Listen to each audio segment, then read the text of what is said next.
So I got this new T-shirt, Mike. What do you reckon? Pretty good? Yes, nice that. Nice one.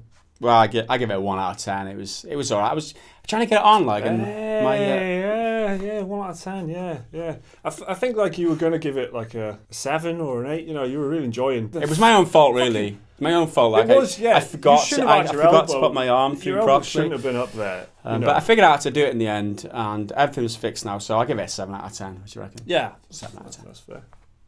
Pokemon Go. It was seen by many as a positive force in the world. It was a video game that got people out of their houses, walking around, exercising, making friends, and generally having a good time outside. British newspapers had a field day last week when they unearthed what they thought was a story about Pokemon Go, apparently causing a 30-man brawl to break out in Surrey. 30-man brawl over Pokemon Go. That's something that British newspapers thought happened and then wrote about it to tell everyone else. You can imagine how that seems like. People playing Pokemon Go, like punching people over like Pikachu or whatever, the riot police getting involved and all sorts of shit. That's what it conjures up, surely. Let's have a look at what actually happened. The brawl was first reported by British shitrag The Sun, using details uncovered in a Freedom of Information Act request to the police as part of a wider feature on Pokemon Go related violence. Yeah. Seriously, that's the kind of thing they do features on. Things that scare old people. Former Lib Dem leader Tim Farron even came forward to comment on the worrying news. But of course, it was a load of bollocks. There was no brawl. After the story started to make the rounds across the UK's rabid tabloid media, with the Evening Standard, Daily Express, The Metro, Yahoo and countless local outlets picking up the story, Surrey police shut that noise down. The police force issued a rebuttal, confirming the game had nothing to do with the brawl at all. In fact, the brawl, described by police as an altercation, was reported by a passerby who just happened to be playing Pokemon Go when they witnessed the fight break out. Following this rebuttal, several outlets have since edited or taken down their articles. Of course they have, out of shame for not doing their f***ing jobs properly and checking the facts. The Sun were doing like which is what newspapers kind of tend to do. They'll do like features on one topic, and it's like a campaign of like, look how scary Pokemon Go is, and they were just running this thing for like a couple of weeks. And then this was one of the things that they'd dug out, right? That there was a f***ing brawl over Pokemon Go. What actually happened was that someone, as you said in the voiceover, saw a brawl while they were playing Pokemon Go, but because of the way Freedom of Information Act requests work, in Britain you can just ask any like authority, it doesn't matter if you're a journalist or not, you can just say, hey, tell me about all this data please. They have to tell you, okay, it's in the law. So the police gave out all this information. Obviously the Sun journalist couldn't cope with all that information, they just couldn't process it properly. So they saw the word Pokemon, saw the word brawl, and then went, f me, Pokemon Brawl. It's absolute bullshit, isn't it? And I think they've done it purposefully. They pick out a couple of key facts from what happened, and they mix that all up, and they produce this headline, which gets them the most amount of in scandal. It's absolute bollocks. It's another example of mainstream media here in the UK scapegoating gaming. Pokemon Go is a decent thing, like we said in this beginning of the piece, seen by many as like a really positive force in their lives, making people leave their homes, social interaction with other people where they might not have that otherwise. So f the Sun and f anyone else, f everyone. Just f the Sun and f all the shitty mainstream media who jump on the bandwagon of this bullshit time and time again. Screw you, you pieces of shit. What he said. Also in the news, last Monday we reported on Ubisoft's For Honor tournament, which was a bit of an embarrassment. Jacob Palin, I think, who won the tournament, had previously written a 1,000-word article about a certain exploit in the game called Unlock Tech, which created unlockable attacks. Palin called on Ubisoft to patch the exploit at first, but no one listened, and the tournament went ahead without it being fixed. Here's the twist. Palin then used that Unlock Tech exploit to win the tournament for himself and dive straight into that $10,000 prize pool. This week though, Ubisoft finally killed the exploit once and for all, probably as a result of that tournament, and they did it with a new patch which makes sweeping changes to all characters in the game and how they are balanced. Ubisoft said across the game, we're currently working to remove this unintended behaviour. Now this is all part of Ubisoft's big development roadmap for the game, which promises new characters, maps and gear, in addition to dedicated servers and bug fixes. It only took them 6 months to fix this. They released in February, and 6 months later, when they've got around to this Unlock Tech exploit fixing. Well, they fixed it. They've had chances to do it before. Like, just get your shit together. It took this tournament to highlight the fact that they weren't fixing this shit, and it was just so funny. They got what they deserved, didn't they? And a lot of people hating on this dude for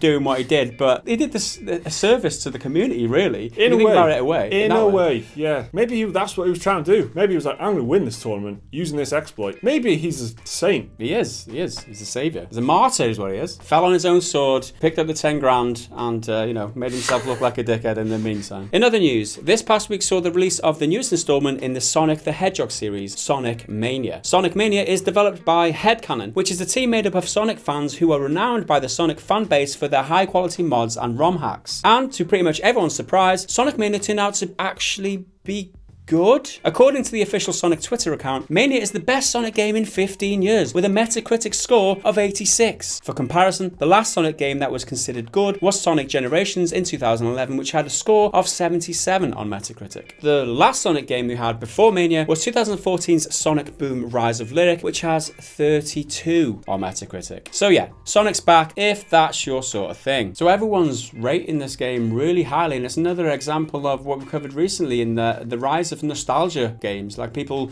reproducing old games and like giving you that experience of when you were a child and you used to love video games and the gaming industry was awesome. They didn't try and rip you off at every juncture. You know, just another example of nostalgia gaming coming back in a big way. Elsewhere in the news, Crackdown 3, the big destructible open world Microsoft exclusive, has been delayed again. Crackdown 3 was originally announced at E3 back in 2014. Then it was pegged for release in 2016. It was delayed until 2017, and it's now been pushed back again, this time to 2018. After being absent for a few years, Microsoft re-announced Crackdown 3 at E3 2017 as a launch title for the Xbox One X and also for release on PC. But fan reaction to the E3 trailer and demo was pretty negative actually, and some fans agreed it looked rather lifeless and dull compared to the last two games in the series. Microsoft Studio Shannon Lofty spoke of the delay, saying Crackdown 3 is a hugely ambitious game and we want to ensure we deliver the right experience all the way through every part of the game. Lofty also said the delay was required to deliver the right game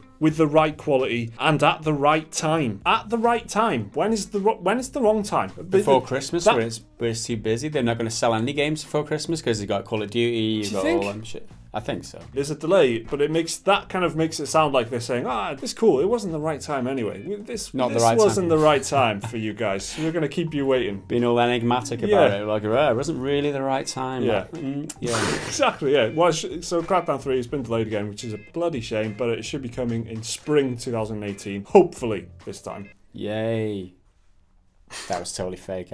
I'm not excited at all. I don't think you needed to explain that, actually. So finally this week, a new installment in the rebooted Planet of the Apes series has been announced, and it's a video game. Or at least it's a video game that's trying very hard to look like a movie. Planet of the Apes Last Frontier is a cinematic adventure game which takes place between the dawn of the Planet of the Apes and the War for the Planet of the Apes movies. The game is developed by new studio Imaginati and published by the games division of the Imaginarium, which is a mocap studio run by Planet of the Apes lead actor Andy Serkis. Imaginati say the game will blur the lines between movies and games, with players having no direct control over the characters, but they will be making a story choice every 15 or so seconds. The game is also being made using the same motion capture technology which is used to create the apes in the films, as part of the team's goal to make the game photorealistic. Planet of the Apes Last Frontier is scheduled to launch in autumn 2017 for PS4, Xbox One and PC. It says it's the gameplay trailer. Every so often you get a choice between like two things. Is that a gameplay? I mean, there's a lot of discussion. Is that actual gameplay? You're just making the choice. And that's what they're trying to sell it as. The whole game is centered around this movie cinematic experience where you take control of some of the characters in it and you're deciding which way that this story is going to go. Is that enough to be considered like a game? Like,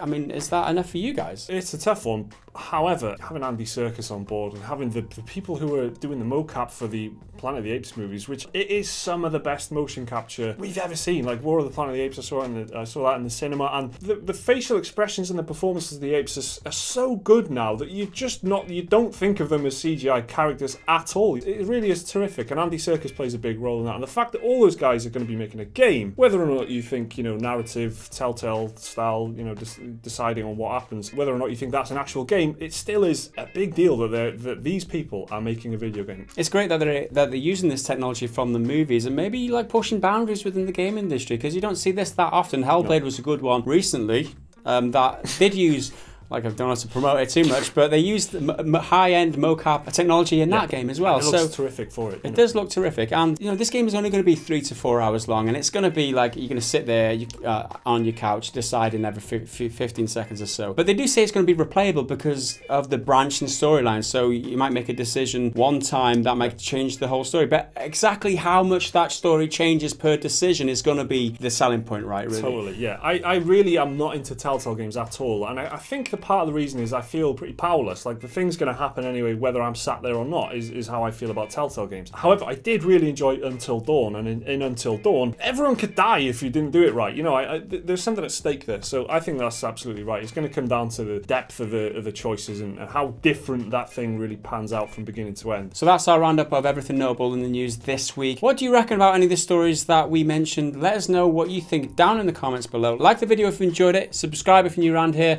There's another video to watch right now if you want to click right about there on your screen. Support us on Patreon if you're awesome, and we'll see you again in the next video. Until then, bye for now.